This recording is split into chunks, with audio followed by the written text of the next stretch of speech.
காரணம், ஒரு திரைப்படம் என்பது பொழுதுபோக்கு உள்ள திரைப்படங்களாக இருக்கலாம். அதில் கருத்து சொல்கிற திரைப்படங்களுக்கு வெற்றி பெறுவது என்பது ரொம்ப குறைவாக தான் நடக்கும். இந்த வெற்றி விழாவை நான் எப்படி பார்க்குறேன்னா, தீபாவளிக்கு வந்த 2 படங்களில் ஒரு படம் இதைவிட பெரிய வெற்றி பெற்றிருக்கு, பணத்தால் பெரிய வெற்றி பெற்றிருக்கு. ஆனால் பைசன் பணத்தாலையும் படைப்பாலையும் மக்களிடத்திலையும் மாபெரும் வெற்றியை பெற்று. அப்போ அது ரொம்ப ரேர். கொஞ்சம் சார் டைரக்டருக்கு டென்ஷனாக இருந்தாங்கன்னா அசிஸ்டன்ட் டைரக்டர் மாற்றி விட்டுருவாங்கல்லன்னு, அதனால் திரும்ப ஒரு இடம் பார்த்துக்கிட்டேன். கட்டையை நான் கட்டையை எடுத்து அடித்தா ஷார்ட் நல்லா வந்திருக்கு, மாறி சிரிச்சுட்டு மாறிட்டு அது மாதிரி சொல்கிறாப்புல, சார் எல்லாரையும் படுத்திட்டாப்புல சார் இந்த மாஸ்டர், விடாதீங்க சார்.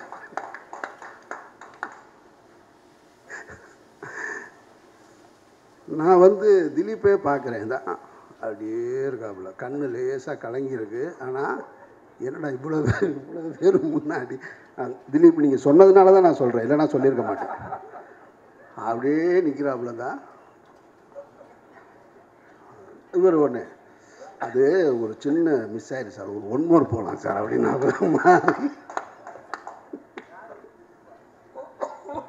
ஒரு 1 மோர் போகலான்னு ஒன்று நான் ஏங்க வேணாங்கன்னு. இப்போ முதல்ல இருந்த திலீப்பும் சரி, நடித்தாலும் சரி, மேடையில் பேச வந்தாலும் சரி, ஃபயர் அலாரம் கன்ஃபார்ம். வாங்க அமீர் சார்.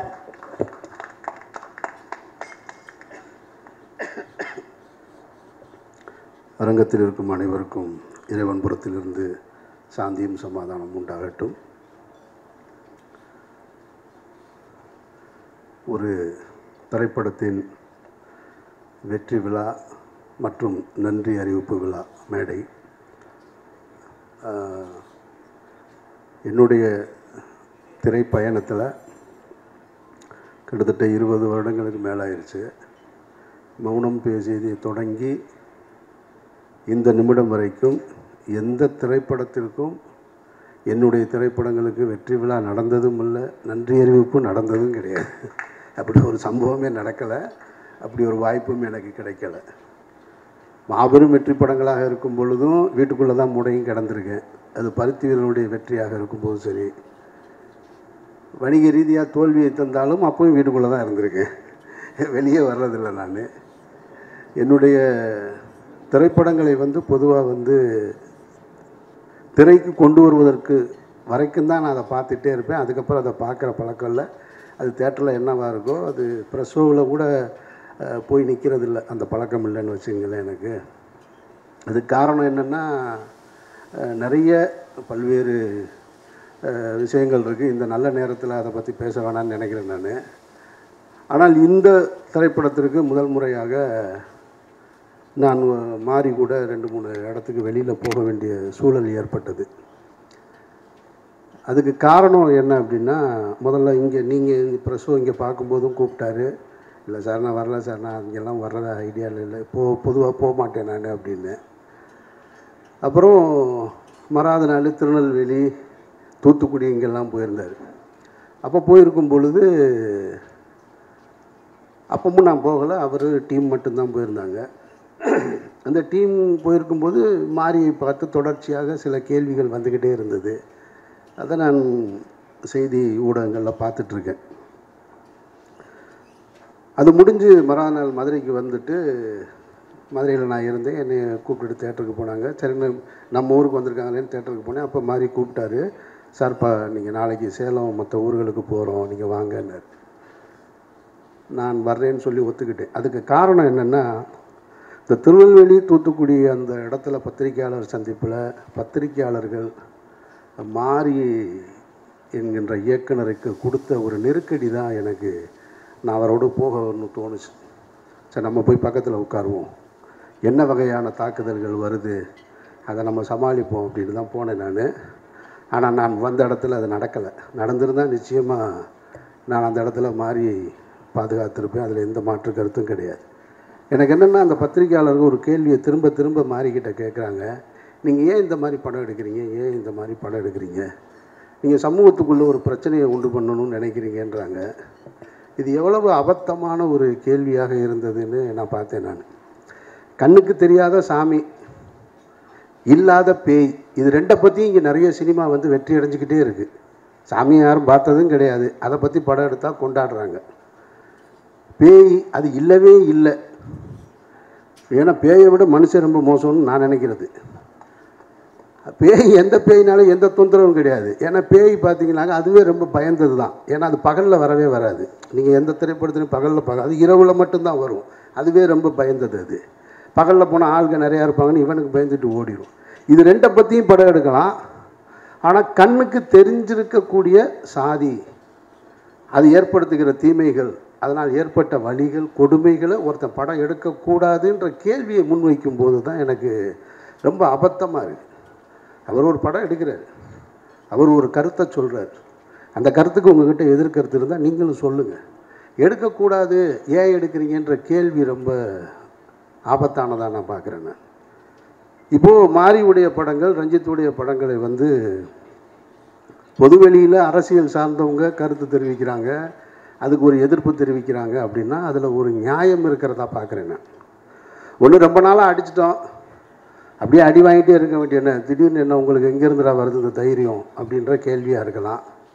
இல்லை நடந்து போச்சு, அதெல்லாம் ஏன் வெளியில் சொல்கிறேன், நாங்கள்லாம் பெரிய மனுஷனாகவே வாழ்ந்துட்டோம் இங்கே அப்படின்ற எண்ணமாகவும் இருக்கலாம். அது அரசியல் சார்ந்தவர்கள், அந்த அமைப்பு சார்ந்தவர்கள் சொல்கிறாங்கன்னா அதில் ஒரு லாஜிக் இருக்கிறதா பார்க்குறேன். ஆனால் திரைத்துறையிலிருந்து வருகிற எதிர்ப்பு இருக்குது பார்த்தீங்களா, அதை நான் ரொம்ப அபத்தமாக பார்க்குறேன். அதில் ஒரு இயக்குனர் வந்து ஒரு தொலைக்காட்சி ஊடகத்தில் இந்த திரைப்படத்தை பற்றி பேசும்போது ஒரு பாடல் பாடி காமிக்கிறார். நீங்கள்லாம் பார்த்துருப்பீங்க. ரொம்ப கேவலமாகவும் குரூரமாகவும் பைசன் பைசன் பைசன், அது ஒரு பாய்சன், அந்த குரலே நாராசமாக இருக்குது. அதில் இது வேறு. நான் கேட்குறேன், உங்ககிட்ட உண்மையிலே கருத்து இருந்ததுன்னா, அவர் ஒரு கருத்து வச்சுருக்காரு, அந்த மீடியாவை ஆர்ட்டாக அவர் எடுத்துகிட்டு வந்து அதன் மூலமாக ஒரு அரசியல் சொல்கிறார். உங்ககிட்ட கருத்து இருந்ததுன்னா நீயும் அதை ஆர்ட்டில் எடுத்துகிட்டு வர வேண்டியதானே. அப்படி தானே நீ சண்டை போடணும். அதை விட்டுவிட்டு ஒருத்தன் ஏன் எடுக்கிறான்ற கேள்வியை வந்து அவதூறு சொல்லக்கூடாது. அவர் சினிமாவின் மூலமாக ஒரு அரசியலை சொல்கிறாருன்னா நீயும் சினிமாவின் மூலமாக பதில் சொல்லு. அதுக்கு உங்ககிட்ட திராணி இல்லை, அதுக்கு உங்ககிட்ட வழி இல்லை, அந்த ஆர்ட் ஃபார்மை உன்னால் பயன்படுத்த முடியலைன்னா அவதூறு சொல்லாத, கேவலப்படுத்தாத, குறை சொல்லாத. அதை தான் நான் சொல்லணும்னு நினைக்கிறேன் இந்த இடத்துல. அதனால தான் நான் மாறி கூட இந்த விழாவுக்கும் கூட, ஏன்னா இதுக்கப்புறம் பைசனுக்காக இன்னொரு விழா நடக்குமான்னு எனக்கு தெரியல. ஆமாம், எனக்கு தெரியல, நான் அங்கே இருப்பேனான்னு தெரியல. அதனால் நான் இங்கே வரணும்னு வந்து உங்ககிட்ட சந்தித்து பேசணும்னு நினச்சேன். ஒரு நல்ல திரைப்படம் என்பது வந்து தனக்கான ஆட்களை சேர்த்துக்கிறோம். அது எனக்கும் அமைஞ்சிருக்கு, ரஞ்சித்துக்கும் அமைஞ்சிருக்கு, இன்னும் திரைத்துறையில் மிகப்பெரிய வெற்றிகளை கொடுத்த எல்லா இயக்குநர்களுக்கும். அப்படி பைசன் வந்து அமைச்சிக்கிருச்சு அப்படின்னு தான் நான் சொல்லுவேன். நான் இது வந்து மாறி என்ற அந்த கேப்டன் வந்து அதுக்கான ஆட்களை சரியாக தேர்ந்தெடுத்ததாக தான் நான் பார்க்குறேன். நான் இப்போ துருவ அந்த கேரக்டர்லேருந்து எடுத்துகிட்டு இன்னொரு ஆர்டிஸ்ட்டை மைண்டில் வச்சு பார்க்கவே முடியாது. அப்பாவை வந்து பசுபதியை தாண்டி வேற ஒருத்தரை பார்க்க முடியலை. வாத்தியார் கேரக்டருக்கு மதனை தாண்டி வேற ஒருத்தரை பார்க்க முடியலை. ஒளிப்பதிவுக்கு எழில் இல்லைன்னா யார் சிறப்பாக செஞ்சுருப்பா அப்படின்ற கேள்வி வருது. மியூசிக்கு நிவாஸ் இல்லைன்னா வேறு யார் பழைய மியூசிக் டைரக்டரானு. இப்படி அது தனக்கான ஒரு நல்ல திரைப்படம் தனக்கானதை சேர்த்துக்கிறது அப்படின்னு தான் நான் உணர்றேன். நான் பொதுவாக ஒரு நல்ல திரைப்படங்களை பார்க்கும் பொழுது நம்ம பாராட்டுவோம். ஆனால் பாராட்டுகிற எல்லோரோடும் பயணிப்போமா அப்படின்னா அது வாய்ப்பு குறைவு தான். ஆனால் இந்த படத்தை பார்த்ததுக்கு பின்னாடி எனக்கு ஒரு 3 பேரோட ஒர்க் பண்ணணும் அப்படின்ற ஆசை வந்துருச்சு.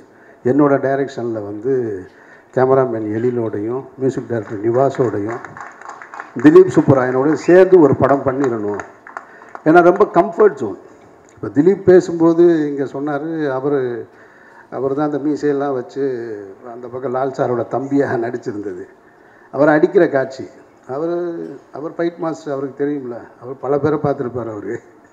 அவர் வந்து நின்றுட்டு ஒரு நிறைய மாறி சொன்னாப்புல, இங்கே கட்டை இருக்குது, இந்த இருக்குது சார் கட்டை, இதை எடுத்துடுங்க. ஏங்க கட்டையை கரெக்டாக வைங்க, எந்த கட்டைங்கன்னு. இல்லை சார் டம்மி தான் சார்னார். இல்லைங்க நீங்கள் சொல்கிறீங்க, டேர்ன் பண்ணி நிற்கிறேன், நான் திரும்பி எடுக்கிறது எந்த கட்டைன்னு எனக்கு வைக்கிற இடத்த காட்டுங்க, வேறு கட்டை நீங்கள் ஒரிஜினல் கட்டையை எடுத்து. அல்ல சார் அதெல்லாம் சமாளிச்சிடலாம் சார். இல்லைங்க உங்களுக்கு என்னையே தெரியாது, அதனால சொல்கிறேன், நான் எடுத்து வேகமாக பார்த்துக்கலாம் சார் அப்படின்னு. டம்மி தான், ஆனால் கரெக்டாக டம்மியை நானே எடுத்து வச்சுக்கிட்டேன். அசிஸ்டன்ட் டைரக்டர் கொஞ்சம் சார் டைரக்டருக்கு டென்ஷனாக இருந்தாங்கன்னா அசிஸ்டன்ட் டைரக்டர் மாற்றி விட்டுருவாங்கல்லன்னு, அதனால் திரும்ப ஒரு விட பார்த்துக்கிட்டேன் கட்டையை. நான் கட்டையை எடுத்து அடித்தா ஷார்ட் நல்லா வந்திருக்கு. மாறி சிரிச்சுட்டு மாறிட்டு அது மாதிரி சொல்கிறாப்புல, சார் எல்லாரையும் படுத்திட்டாப்புல சார் இந்த மாஸ்டர், விடாதீங்க சார்.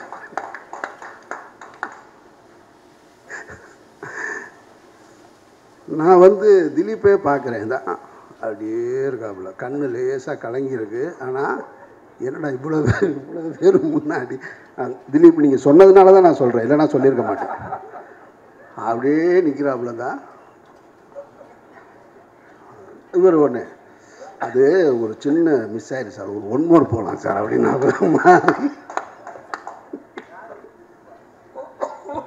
ஒரு 1 more போகலான்னு உடனே நான் ஏங்க வேணாங்கன்னு.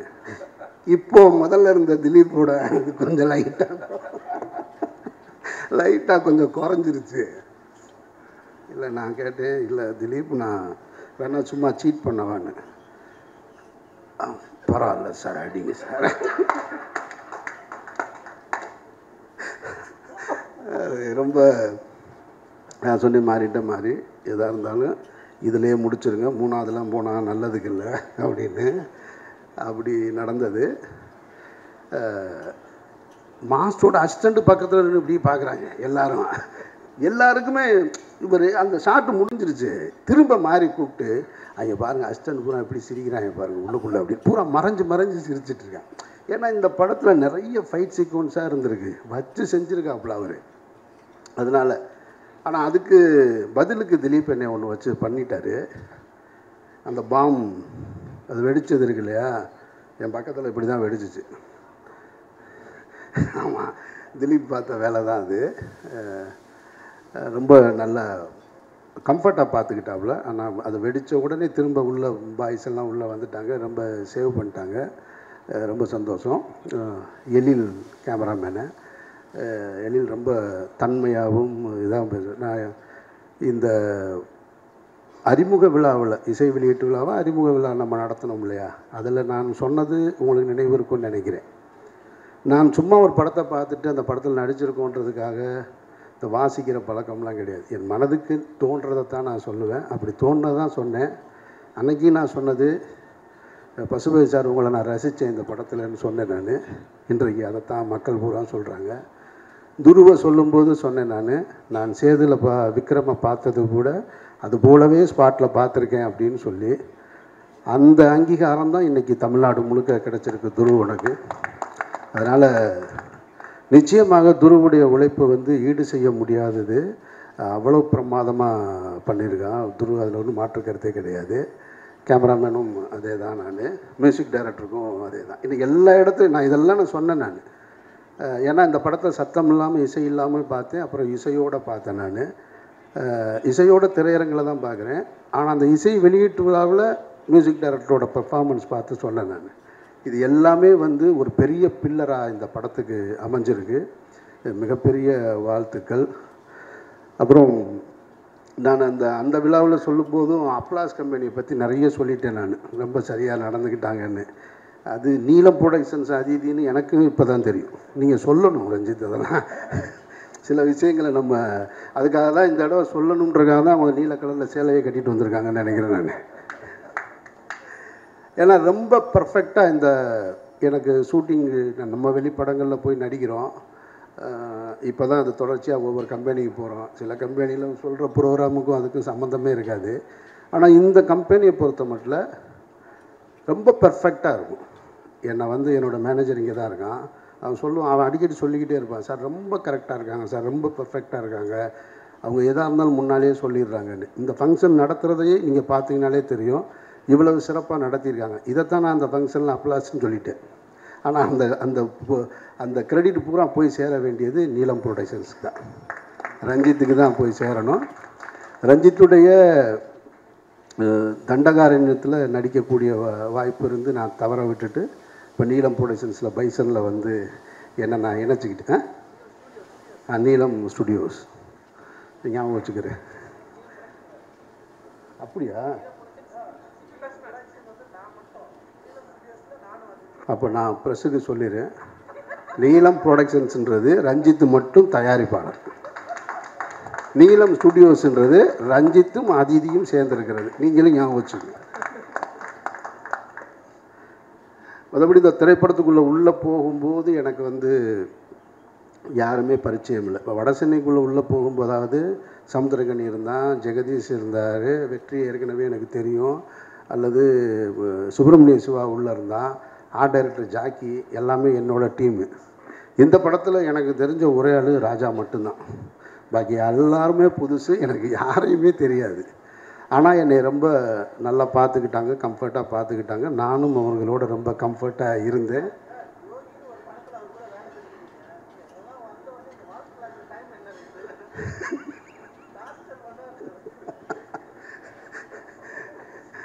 ரொம்ப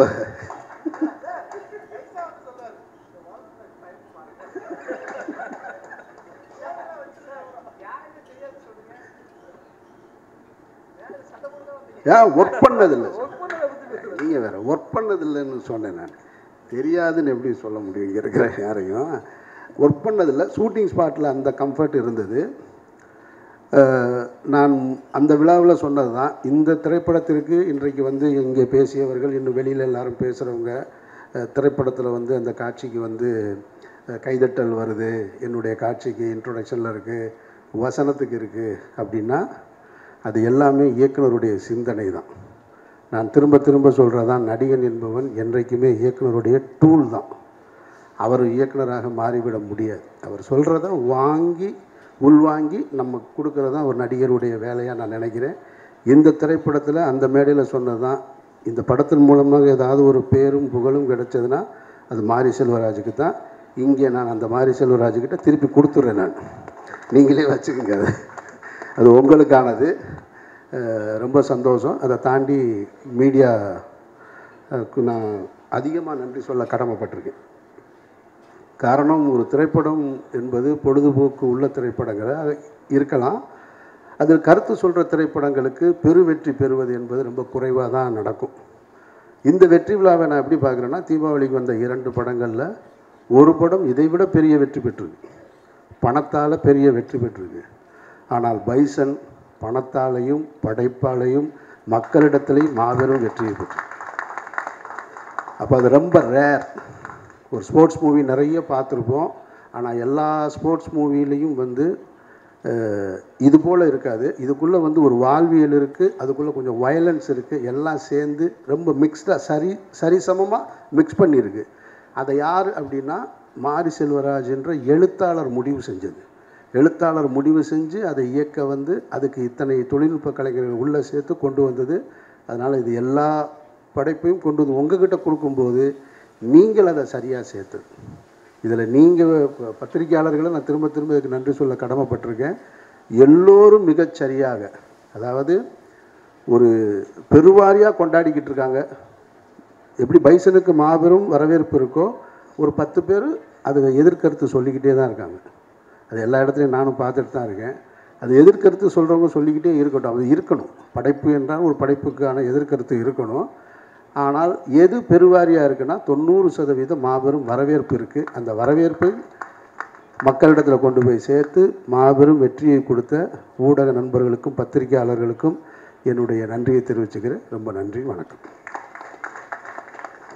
நன்றி சார். அடுத்ததாக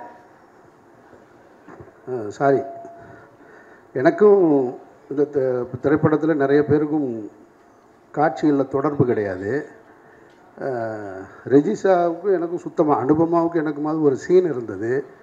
ஆனால் ஆஃப்டர் இந்த படம் முடிஞ்சு இந்த ப்ரொமோஷன் தொடங்கினதுலேருந்து இப்போ வரைக்கும் பார்க்குறேன். எனக்கு கல்லூரியில் படிக்கும்போது ஒரு தோழி இருந்தால் எப்படி ரொம்ப மனம் விட்டு பேசுவாங்களோ, ரொம்ப ஷார்ட் டைமில் பேசக்கூடிய ஒரு நபராக ரெஜிஷா இருக்காங்க. எனக்கு ஆச்சரியமாக இருக்குது. நானும் அவ்வளோ சீக்கிரம் பேசுகிறேன்ல, என்னோடய இரண்டே கொஞ்சம் தள்ளி தான் உட்காந்துருப்பேன். ஆனால் அவங்க வந்து ரொம்ப உரிமையோடு பேசுவது வந்து ஒரு நல்ல ஃப்ரெண்டாக கிடைச்சது மாதிரி நான் பார்க்குறேன். நான் அனுபவமாகவும் அப்படி தான். அவங்களும் நல்லா பழகிறதற்கு ரொம்ப இனிமையானவங்க. அவங்களுக்கும் என்னுடைய நன்றியை தெரிவிச்சுக்கிறேன். நன்றி. நன்றி சார். அடுத்ததாக